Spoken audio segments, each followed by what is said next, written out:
Well, good afternoon, everyone. It is Friday, April 21st, 2017. It's 1 o'clock Eastern Time. We're doing a rare Friday episode of Advancement Live.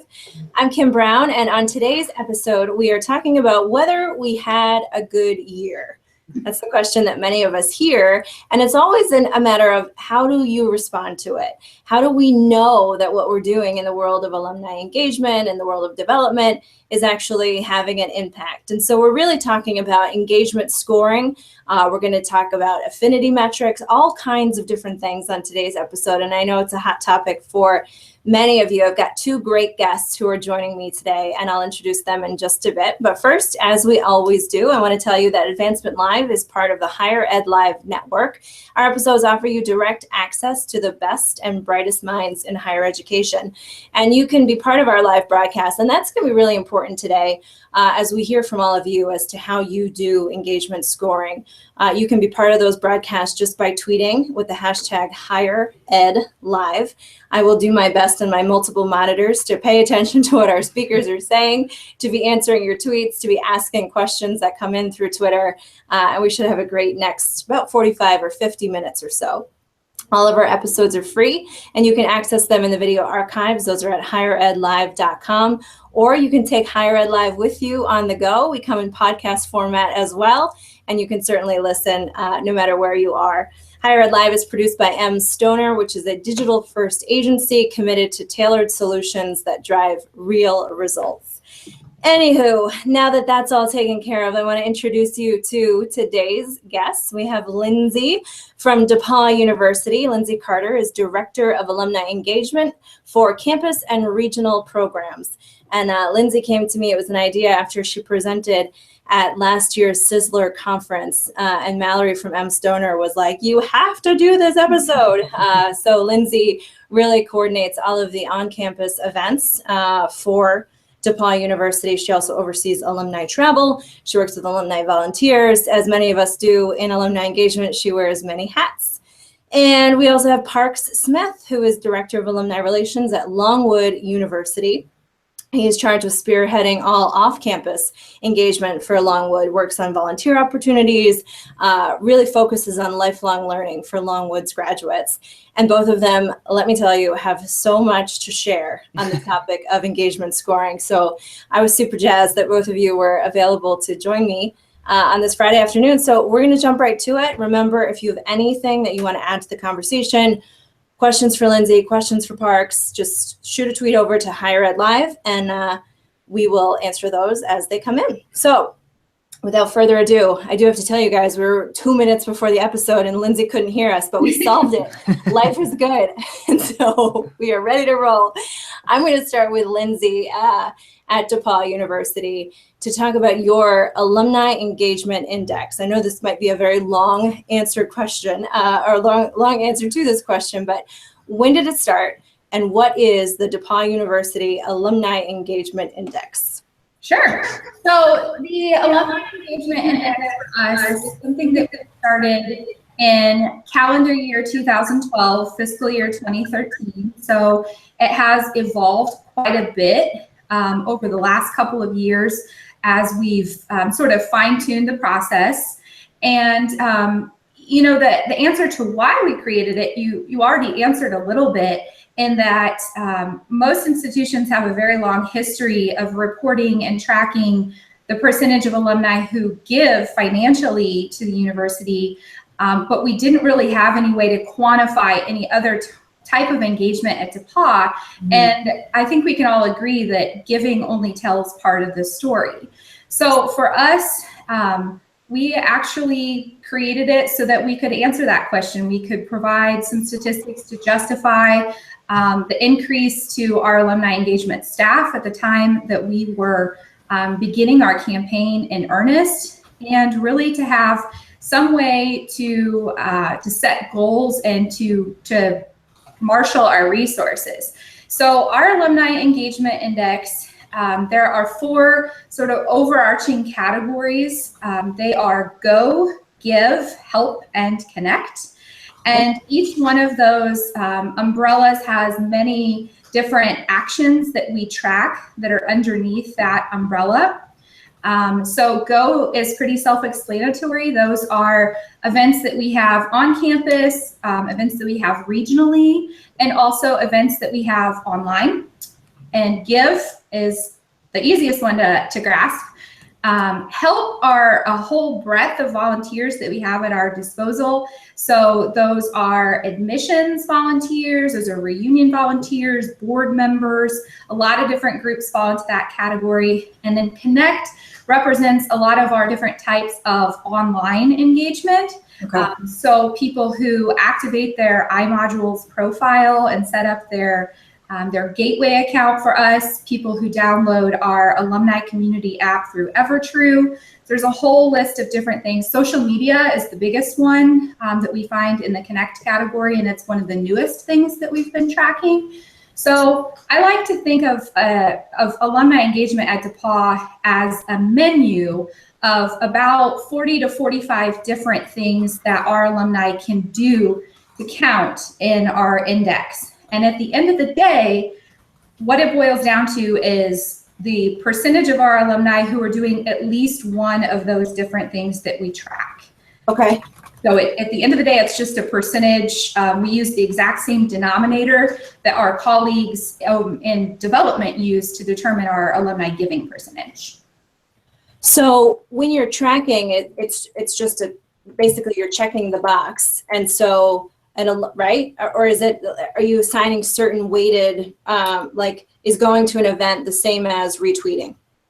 In the Alumni Engagement Index, yes, it is the same. It's not really weighted. What we do is the index boiled down. At the end of the day, you only get one sort of vote in the basket. Each action that you do, it doesn't matter if you attend an event, make a gift, volunteer, you could do 4 different things, but you're only counted in that index once. However, in order for us to really set goals, everything that we're tracking, so for instance, with our regional events, if you have Joe Smith in New York and he attends 5 different events in New York during the year, attends an on-campus event and attends an online event, we are tracking all of those different actions because we want to set a goal for regional event attendance. So he could potentially be in that regional event attendance multiple times,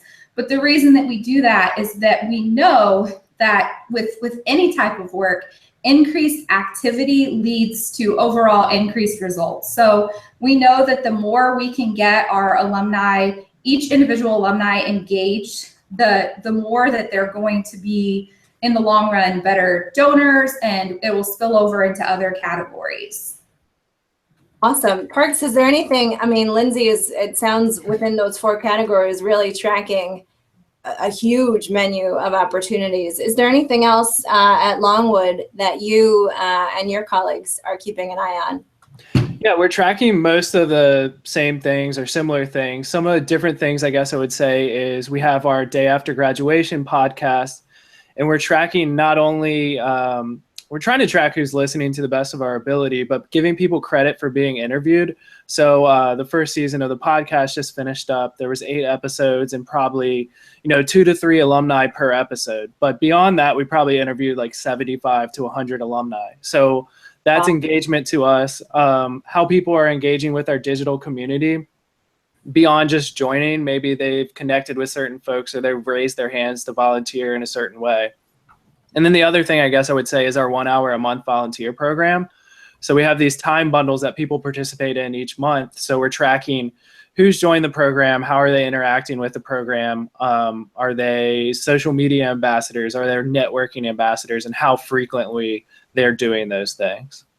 And are you giving certain weights to certain activities, or are you similar to what Lindsay is doing at DePauw and trying to come up with just a percentage? Like, what does it look like in Longwood? Yeah, so we're thinking about it. I'm super psyched that the fiscal year is about to flip over, because about halfway through this year, we started partnering with Tassel, and they're great at creating dashboards for us and understanding an index, kind of like what Lindsay is talking about, just a pure index similar to giving rate and metrics that they have in other industries.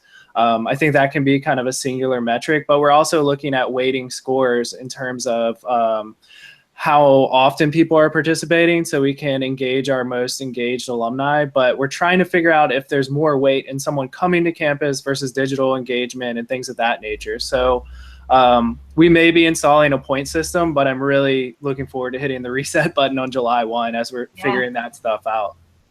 I had a conversation with my boss just before this, and we were just talking, you know, and it sounds like right now in the way DePauw's works, going to a Game Watch event would weight the same as coming on campus and listening to your president speak, right? As it stands now. For the purposes of the index, yes, that's how it works. When we talk about the affinity scores a little bit later on, that's where we start to get into the weighting and the sort of rubric that we have established for that. But yeah, at the end of the day, our index works the same way that your giving percentage works. So if you have one alum who makes 10 different gifts during the year, when you report their participation, they only count once. It's the same, exactly. No, it's neat. This is new territory for us here at Syracuse, diving into the world of tracking engagement and not just gifts. And I think for many universities, this is a new, concept of thinking about how are we measuring those retweets and measuring those comments and things like that. One question I have, and we may get into it more when we get into affinity scoring, and either you, Parks, or Lindsay can take this one. So what happens if you have an alum who's, been super highly engaged and they've done all these different activities, and then boom, they unsubscribe from your emails, but they still come to all your events? How does that weight? Like, you would not even believe the number of alumni who are wonderful, engaged, come to all our events, but they don't want us to contact them, or they don't want us to email them. And it's like, how does this work? So I don't know, Parks, any thought on that, on how you would factor that in as you do your scoring? Yeah, I think a lot of people freak out when they send an email and they see folks opt out. But I think a term I use a lot is actionable intelligence.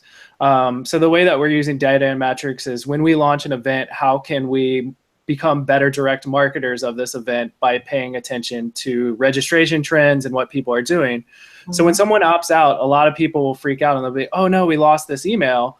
I think some ways to get around that is like segmentation and being meaningful with your data and really thinking about who you're sending it to. But an opt-out is just someone telling you that they don't want to be contacted that way. So it's valuable to you in a sense, I feel like.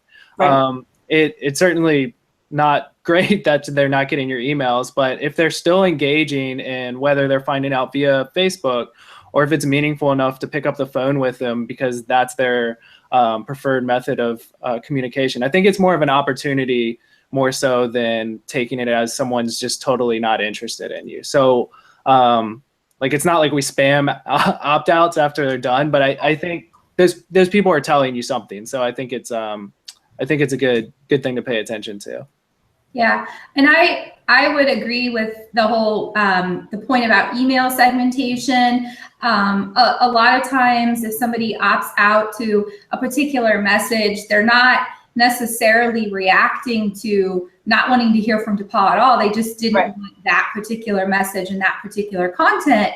And unfortunately, we can't really control whether they opt out of that email marketing category or if they completely unsubscribe.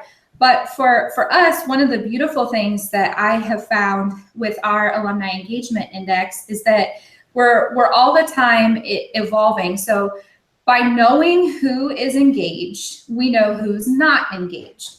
And so we're able to look at that audience, that group of people, and try and find trends. So who are these people that are doing, we've got 40 plus different things on our menu that you can do to be connected. And if they're not doing, any of them, what are the things that we can add to the menu that might appeal to a certain demographic or to a certain age range?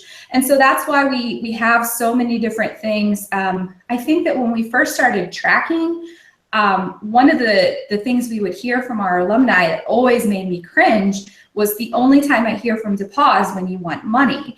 And so that's painful to hear, but it's just like, well, of course we're going to solicit you. But that's one of the great things about this menu of things that we're offering is that now if an alum were to say that to me, it's more like, okay, hold on a second. Hold the phone. We're reaching out to you, asking you to recommend prospective students. We're reaching out to you, asking you to participate in our admissions efforts in your city. We're offering opportunities for you to get involved on boards and reunions. You can like our post on Facebook. There's so many different things you can do. And so that sort of argument has become thinner. And so we're, like I said, we're all the time adding new things that we're tracking so that if there is a group where we can clearly see they're out of the loop, we'll create a way to loop them in. Awesome. That leads well into a question for Parks. You know, Lindsay's talking about looking at the data. What is it telling us? Then how do we use this? How do we think about new menu opportunities? So does anything come to mind for you, Parks, on a time, you know, you got some specific data in at Longwood and we're like, okay, we need to do this instead, or we need to start this, or, you know, how have you used some of the data that you're picking up to affect what you're doing at Longwood? Yeah, so when we came in, we didn't have too much historical data, so that's been sort of a challenge, I would say. But in year 2, since I've been here along with Ryan, is that it's allowed us to create line charts year over year of how registrations are performing. So we can see when we need to pivot. So like if an email went out the year before and we saw a spike in registrations, we know that, hey, there was a Facebook post there was something that happened. So taking in the plausible explanations for why an event or registrations or even an initiative may not be performing the same it did a year ago.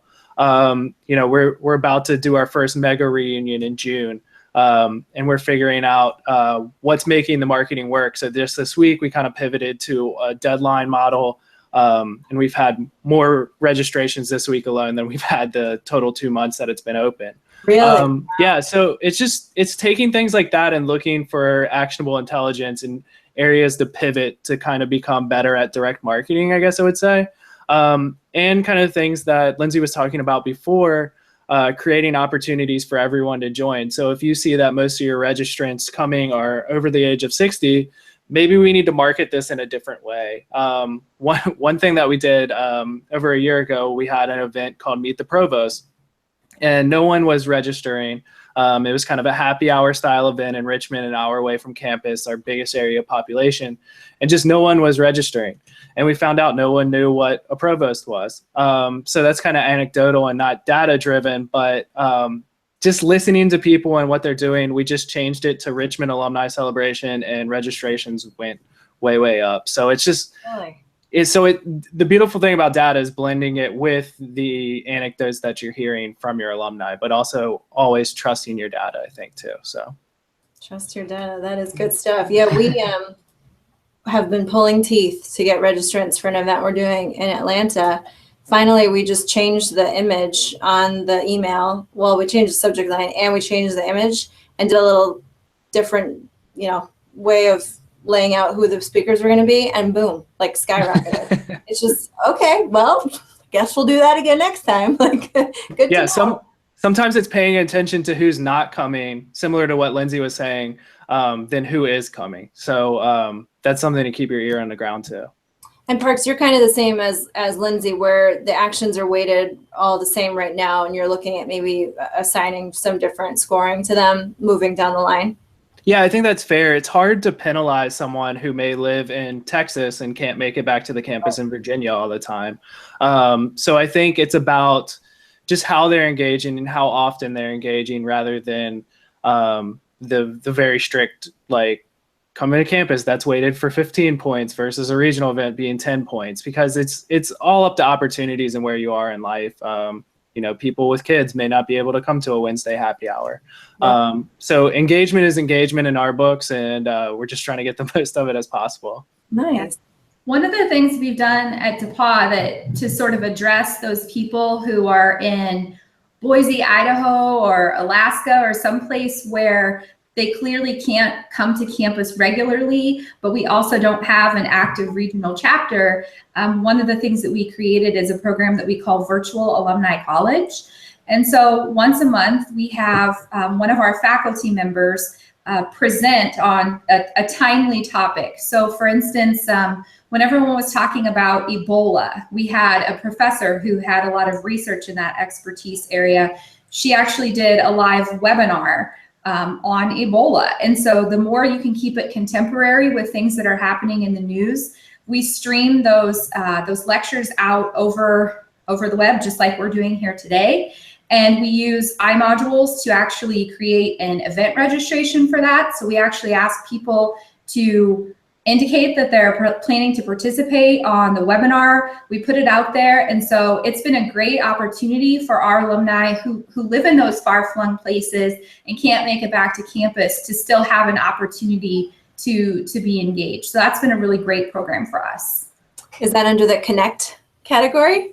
That is actually, it could be under Connect, but in this case, we kind of consider it an online event. So it's actually in Go. Got it. Okay, very good. I'm learning where it all fits. Very cool. Well, that's a good transition into something that's new for you, Lindsay, at DePauw. And so you've gone from, you've had this alumni engagement index start around, I think you said 2012, 2013. Now you're looking at the new rubric you have for more of the affinity scoring. So can you get into that a little bit? Sure. And before I do that, I should probably back up a little bit and just talk a little bit about how we're storing all of this data. Yes. So for us at DePauw, we use Abila Millennium as our database of record. And so all of this different stuff that we're tracking, the event attendance, whether somebody recommends a student, everything that's on our menu is all getting stored in their individual record in our database.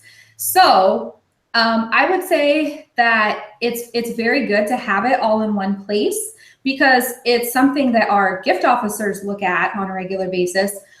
It's not quite a perfect system, and I'm sure that there are people out there listening today who could build a better mousetrap in terms of storing it, but what we're doing right now is working for us.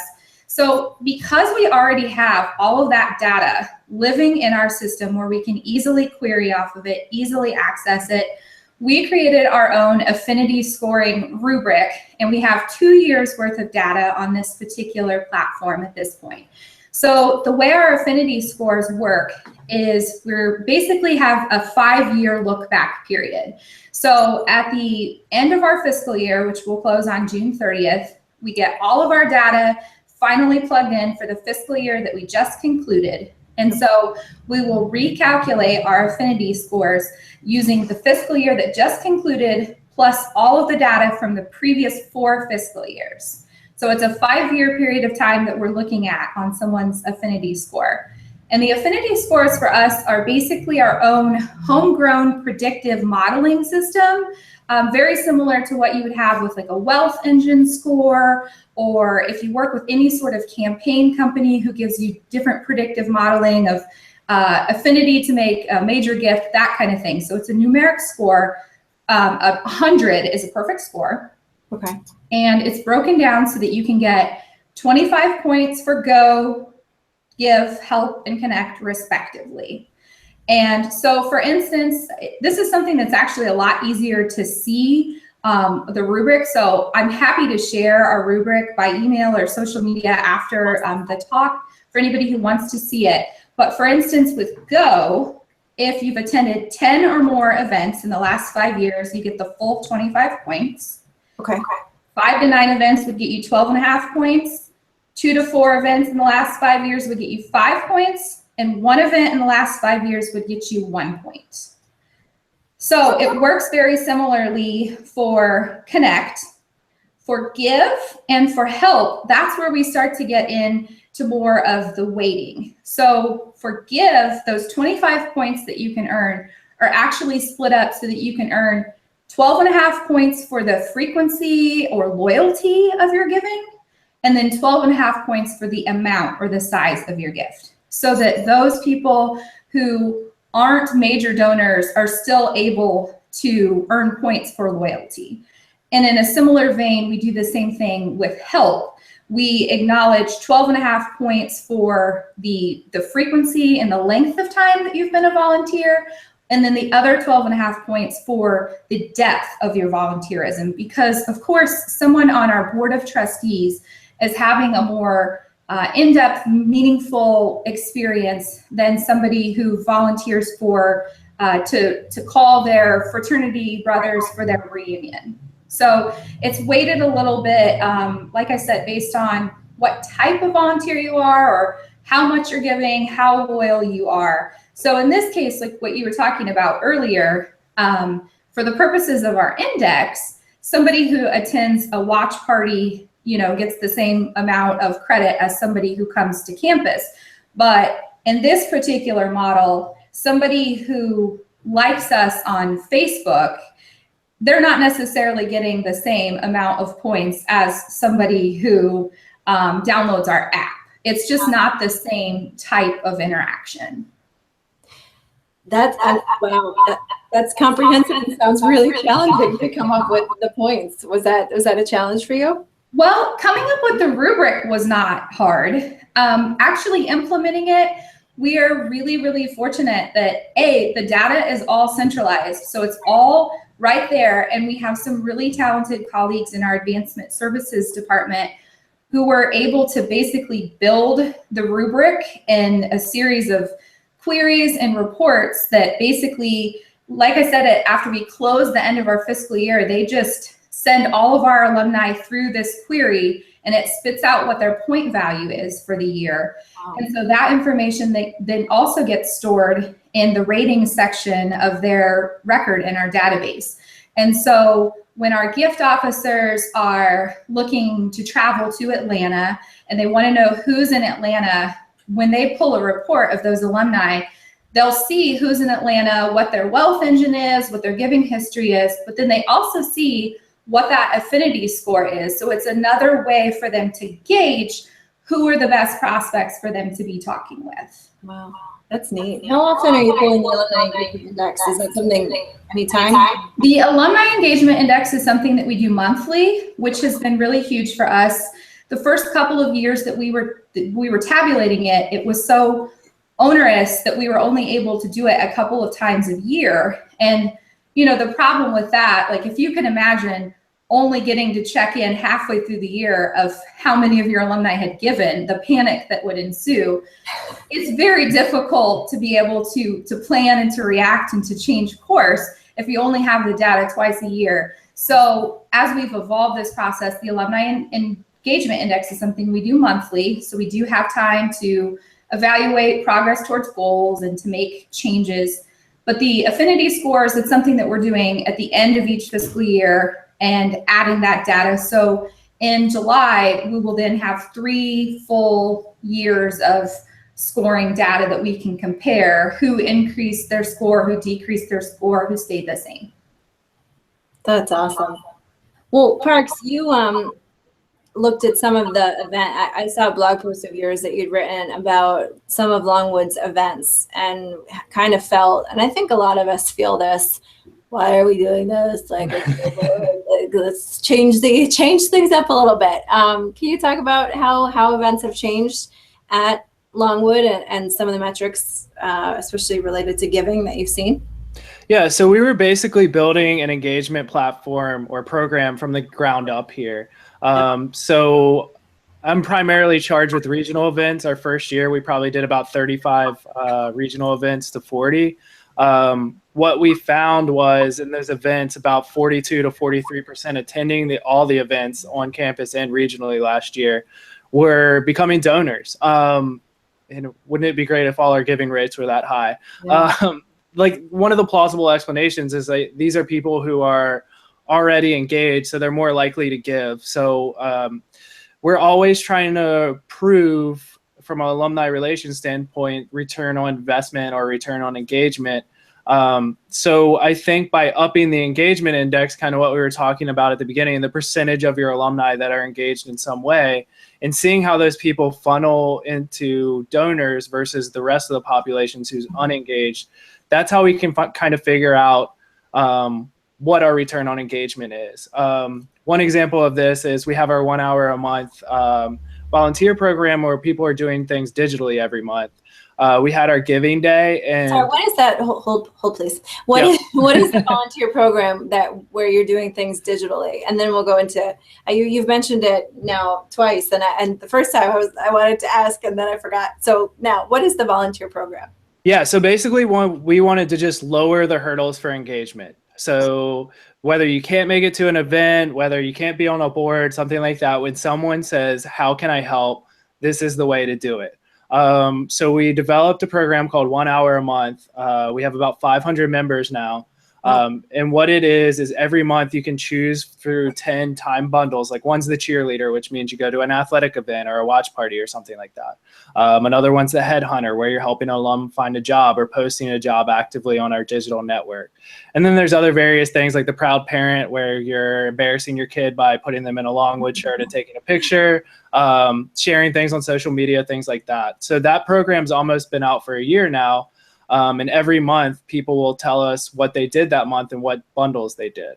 So the beautiful thing about this is it gives us a group of 500 volunteers that we can kind of aim differently in any given month. So if we want to have a special bundle for November, asking them to encourage high schoolers or friends and parents to get their children to apply to Longwood, we can do that. So in February, we did that for our Giving Day and got them to promote Giving Day, had some events around it the week before to promote it virally. And what we found was nearly a quarter of the Giving Day donors were part of the 1 hour a month program. And I wish we could measure the viral impact beyond that, but it's hard for us to do. So basically, we're just trying to make a Venn diagram for giving, where one is willingness to give, the other is ability to give, and in the middle is your donors, and trying to move that willingness to give so the middle grows bigger. So that's basically our primary philosophy when it comes to how we're engaging people and getting them to move to life as a donor. And are you keeping all that data in one space as Lindsay is doing at DePauw? Yeah, so we have our database is a little old, I guess I would say. So that's the reason that we've kind of brought on Tassel, and we have a lot of shadow databases, I guess I would say. Those don't exist in higher ed. What? No way. So, 1 hour a month, we're using different technology to track that, but we're doing everything on the fly and getting it into Tassel as quickly as we can. And some things is automated, like if someone has the mobile app and is on campus, geofencing will pick them up and kind of give them points for that, so we know they took a certain action. So it's becoming more and more automated, which is beautiful, but we're trying to get everything into Tassel so we can track an external score that people can kind of see where they are on a leaderboard, which is pretty cool. And maybe we can start to incentivize that. And then also an affinity score for us. So at any given time, if we need to have an admissions event where we need alumni there in Virginia Beach, we can see who the most engaged alumni are in Virginia Beach and how they've been engaged. Neat. And do you guys have a social media ambassador program at Longwood? Do you do that? That would just fit into like the 1 hour a month program. So the people using that time bundle the most. Awesome. So much good info. This is great. I mean, for someone who, and I told Lindsay Parks, full disclosure at the beginning, as we try and do this at Syracuse, this episode topic was like, oh, I'm going to learn things and teach everybody things, and all of the things are going to be wonderful. So for schools that are just starting out, that are like, okay, we know what our participation rate is for giving, we're ready to jump into the world of measuring engagement. Let's start with you, Lindsay. What were some of the challenges, like as I think about how you make decisions in higher education and how many people need to be around the table when you make decisions in higher education? What were some of the challenges that you faced in, did you hear from campus partners like, well, why aren't you judging this, or why aren't you including this, or was it pretty straightforward? Well, I think that, and this is at the risk of sounding like Captain Obvious, the biggest challenge is just getting started. And so I would really recommend spending some time mapping out what you want to track versus what you can realistically track. Because if you don't have the infrastructure in place, if you don't have the staff resources or the bodies behind it, it's going to be an uphill battle. And it's taken us several years to get to the point where we have this sort of as a fine-tuned machine. We have a lot of different people who help get the data into our database so that I can actually query off of that data. So there's certain things that we're able to do in real time that our administrative support staff is putting into our database. iModules is huge for us in terms of any sort of event attendance. We build an iMods event because it's the cleanest way for us to get that data for event attendance into our system. Social media has been something that we've added, and it has been one of the bigger challenges in terms of trying to figure out how to get your hands on that data.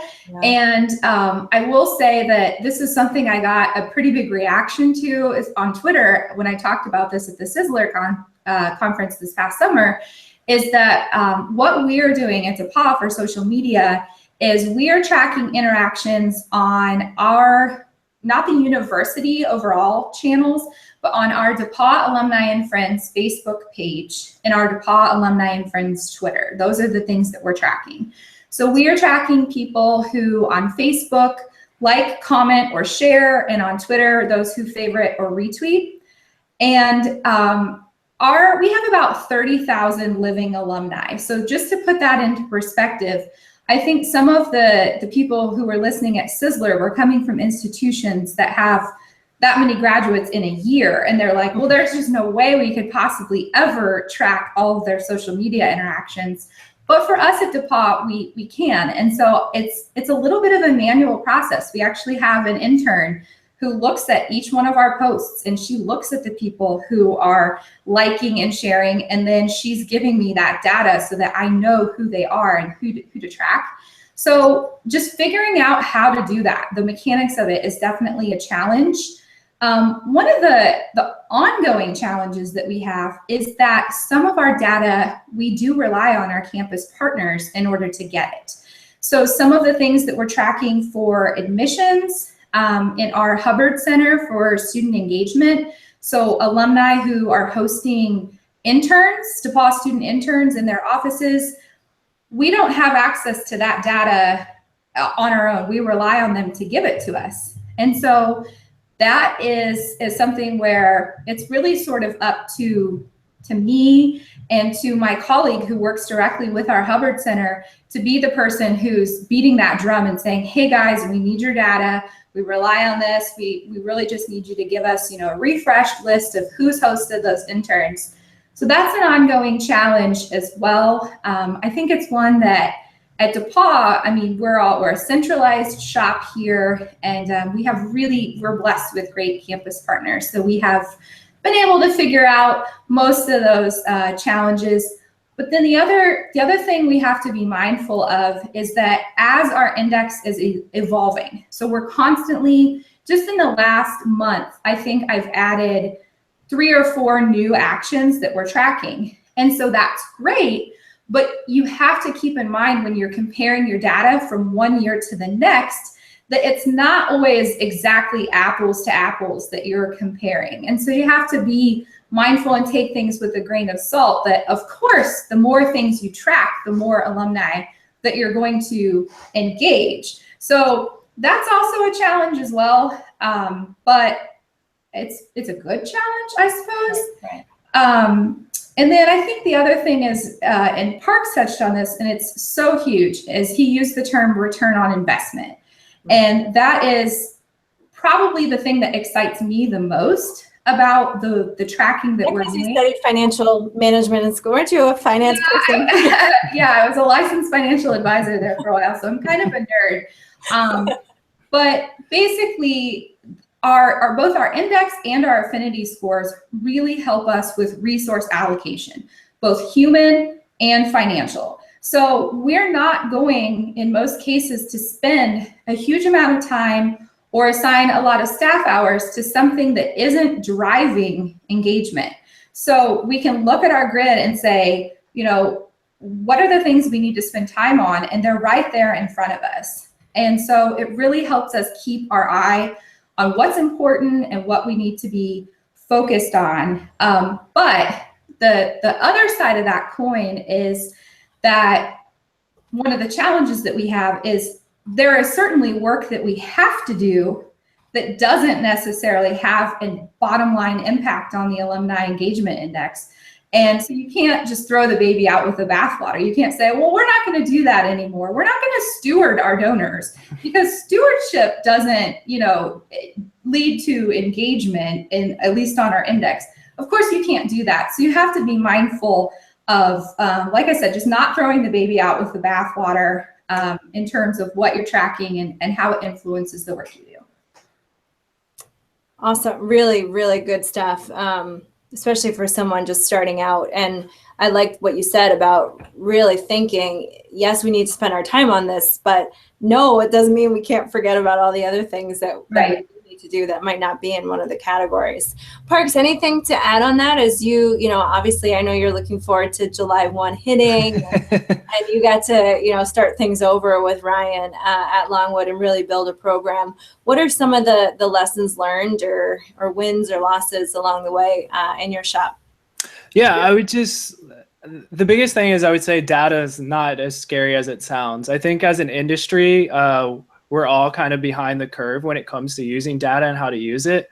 One thing Lindsay just talked to is just allocation of resources. So actionable intelligence, I know this is like the third or fourth time I've used that term. Good. And people want to throw their shoes at me here every time I use it. But it's using your data in a meaningful way. Like having data and metrics doesn't mean pulling everything at the end of the year and seeing where you are. Like that's an awesome exercise, but think about each one of your big events or your big initiatives differently and where you can find those pivot points. I think technology is becoming super, super helpful. Like Lindsay was saying about iModules, just having everything in one spot is huge. And like, that's what we're trying to establish with Tassel. With the mobile app, or if we start using registration and things like that. So everything just funnels nicely on down. You have a unique ID for everyone and you can always pull that person. And just thinking of different creative ways to use your data, whether it's your marketing or the kind of leaderboard I talked about before and getting people involved. And rewarding those people who are showing up in your affinity index and growing there. So I think the biggest thing as we're setting FY18 goals, I continually have these epiphanies. Like one was looking at geography and zip threes, and Ryan and I live in the same place just outside of Richmond. And we found out the biggest population of our alumni were in our backyard. And I was like, why weren't we having an event here the whole time? So we had like a 200-person Friday night event there. That was awesome. So looking for opportunities like that and really embracing your data from a number of different angles, whether it's allocations of resources, geographies you haven't hit, and where your alumni are and who those engaged pockets of alumni are. For both of you, what has been the response? And Parks, you might, get more of it once you're out there with Tassel and the leaderboard and they can like see how their engagement score looks. What's been the reaction from alumni when they learn that they're being scored or that there's an index that's tracking them? Has there been any feedback from alums? I haven't gotten any because I don't think they know that we're being super creepy yet, but but it's I just wonder. I would think that people would want to that almost would be enticing to become more engaged if they know that, especially with the part where they can see how they stack up against their peers. I would think that it would incentivize them. Yeah, and I think it comes back to rewarding your most engaged alumni, whether that's alumni is not a word, by the way, but I'll use it anyways. Whether that's whether or not they're coming back for a reunion and maybe they get in a speed pass line, or maybe they have something extra in their room, or maybe they get a T-shirt or something like that. And it's immensely valuable for us. I go back to that admitted student event example in Virginia Beach. Like we just needed 20 of our most engaged alumni in Virginia Beach, and it was very easy to pull that score, see who they are. And those people felt super special that they got to go to this event and talk to potential students. And that enticed other people to say, hey, how did Ricky get into this event? How can I do that? And we kind of tell them, we're going off our largest engagement and here are some opportunities that you can participate in. And those opportunities to go to events like that or incentives will come to you. Awesome. Lindsay, anything on that point? So at DePauw, we really haven't, most of our scoring is used for internal purposes. I will say that we share this with our boards, and our alumni board of directors in particular, they're all about the alumni engagement index. So every time we meet with them, they want updates. They want to know how they can help, how they can increase engagement by letting people know, around them what they can be doing to get engaged. We don't necessarily publicize, like on our website or in materials, what our overall percentage of engaged alumni is, which I don't mind sharing that it was 40% for us in this past fiscal year, and we're tracking, our goal this year is 42%. But we do use a lot of the individual metrics. So in our summer magazine, like, it's really nice for us to easily be able to report on the number of recommended student, forms we got from alumni. So we're able to say, 700 prospective students were recommended by DePauw alumni. So we use some of the factoids. Our board members who are aware of the Affinity scores have sort of suggested that we should let people know what their score is. That's probably deeper water for us than we're interested in getting in right now from a politics standpoint. Yep. But it is sort of interesting to think about, gamification and the ways that, as Parks was saying, you could incentivize or reward your alumni are doing well, but we worry about, shaming those that aren't doing well, and whether or not that might be counterproductive. So we're really not publicly sharing that data. We're using it internally. And as far as the Affinity scores go, I think one example that I can give that was exciting for the nerd in me was we had an event that we've had for a couple of years now in Indianapolis and in Chicago.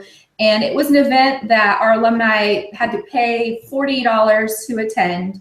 And so we've got, 5,000 alumni households, give or take, in both of those respective cities.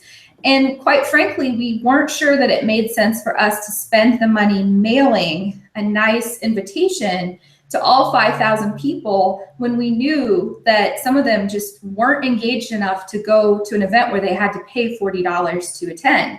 So we actually narrowed our pool using our Affinity scores. So Wow. We only mailed the invitation to people who had an Affinity score of, it was pretty low. I think it was 25 maybe or above. Okay.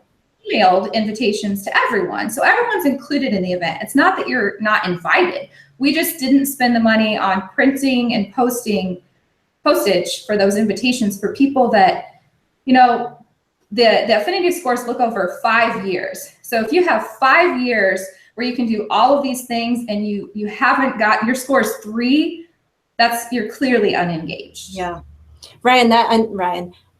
Parks. It's never happened before. I'm sure it's never happened. Well, I was going to say something good, but no, it's not funny. I was going to say that it's actionable intelligence, what Lindsay is talking about right there. So no, that kind of ties up the theme of our whole episode. And I love what you said, and I'm going to use it now and sound smart in meetings about this actionable intelligence. And that's what you're gathering, Lindsay. That's what you're gathering, Parks.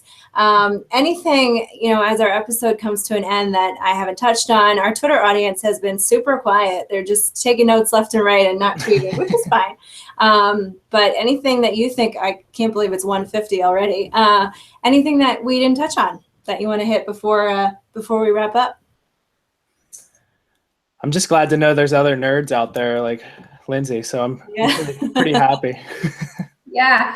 I think that, like I said, if there's anybody watching who wants specifics, I'm happy to share our full menu of everything that we're tracking, the mechanics of how we're doing it, how we got started, and just the whole process. I'm happy to share. By looking at the things that we're tracking, there's some really good nuggets of things at DePauw that we're doing really well. Parks referenced starting, I think he said super reunion or something along those terms. We have a long-standing tradition of Alumni Reunion Weekend at DePauw that is it is our flagship program. It's something that we spend a lot of time and energy on planning and executing and recruiting several hundred volunteers that are a part of that. So there's certainly information that I could share, not just about our metrics, but the things that we're doing at DePauw to actually engage people. And I'm happy to share any of that.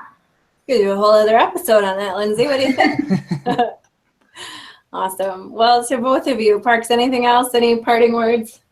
Yeah, I would just say one of the beautiful things about this, I used to work in admissions on the private side of things, and admissions offices keep things close to their vest because they're competing against each other. And to kind of echo what Lindsay's saying, the most beautiful thing about this is that we can all be transparent about it and talk about what's working and what's not working, and kind of working together as an industry. So I think that's very exciting as more people get active blogging or engagements like this, and just starting to talk to each other about what it means to track and store data and how you're using it.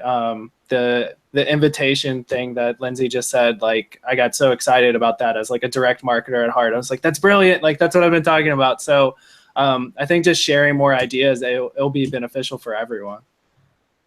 Awesome. Well, thank you both so much. Lindsay, I hope it's okay that I wish you good luck with your baby. Yeah, absolutely. Maybe in about a month from now.